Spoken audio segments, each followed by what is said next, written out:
বিসমিল্লাহির রহমানির রহিম। দলিলে যে সকল সংক্ষিপ্ত রূপ ব্যবহার করা হয় তার পূর্ণরূপ: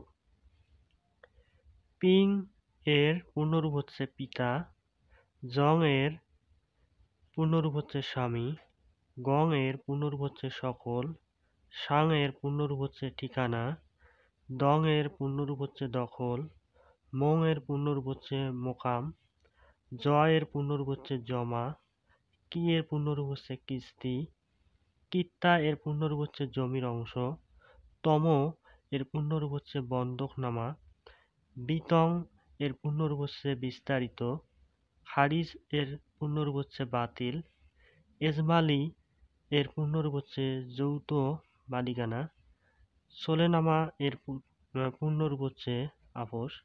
ভিডিওটি যদি ভালো লেগে থাকে অবশ্যই লাইক, কমেন্ট, ফলো, শেয়ার দিয়ে রাখবেন। ধন্যবাদ সকলকে।